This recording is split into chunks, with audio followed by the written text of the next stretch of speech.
Hello and welcome back to another epic gamer video. Today we're going to be talking about the anime Re:Zero. Re:Zero is an anime where someone gets transported to another world. You might have heard the terminology. It's called an Isekai. It's about this guy named Subaru. He kind of has no reason to live. He's just a loser, big fat stupid guy, and he just somehow finds his way into this fantasy world. It doesn't really explain too much in season 1 or 2.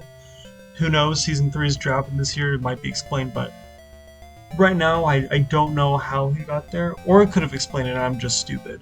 But yeah, he's basically just transported to this other world. He's fat chillin', and he eventually dies.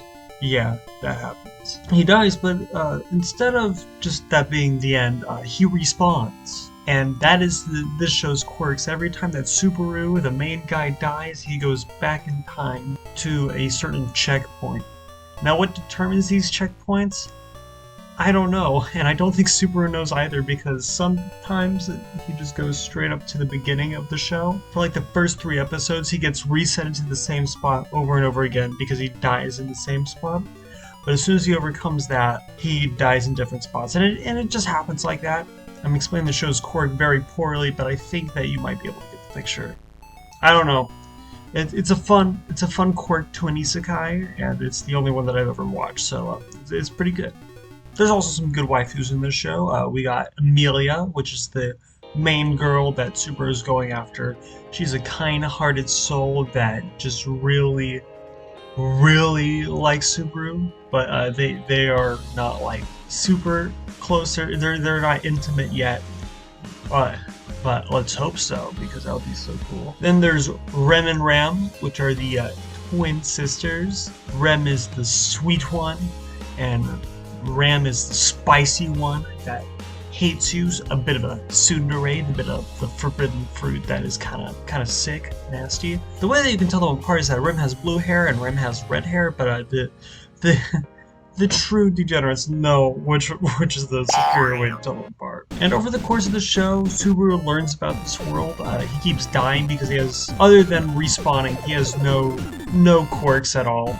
Like, he's just like a normal guy that happens to just be here, which I find relatable. The reason why I find it relatable is because I would probably do the same thing. I would probably break down, like how he does in the first episode. I would so do the same thing as Subaru.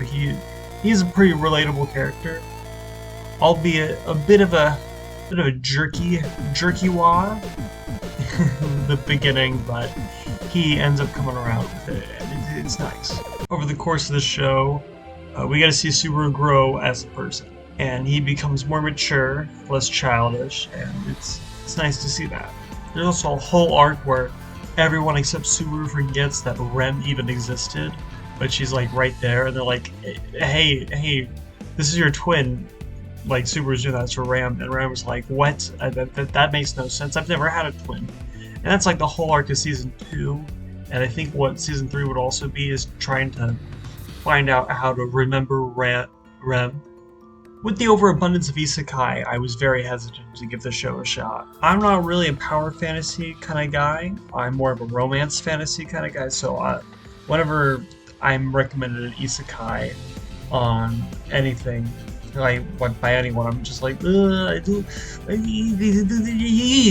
really want to, but I guess I don't know. There were some funny moments. There were some sad moments. To me, I cried, but it's very easy to make me cry at any media. You could have a character burn their toast, and I would be sobbing on the floor because that's so damn relatable. Overall, the show was okay. I am excited for season 3 to see where it goes, but it's not on my list of my favorite anime of all time. I just remembered it a few minutes ago, and I just wanted to get my thoughts about it because I was just like, this would be a fun video topic. Overall, I would have to give this show, though, from my recollection, maybe a 6 out of 10. It's not a bad show by any means. It's a little above average in my opinion. Who knows? Maybe season 3 could bump into a 7 later, but as of right now, it was a good time for both season 1 and season 2. And yeah, that's today's video. I hope you enjoyed my little scatterbrain thoughts about Re:Zero. I can't wait for season 3. There will definitely be a review of Season 3 whenever it's fully released.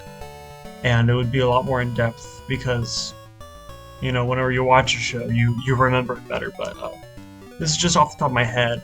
ReZero fans, don't kill me in the comments. Yeah, so that's today's video. I'll see you tomorrow with another banger. Take care.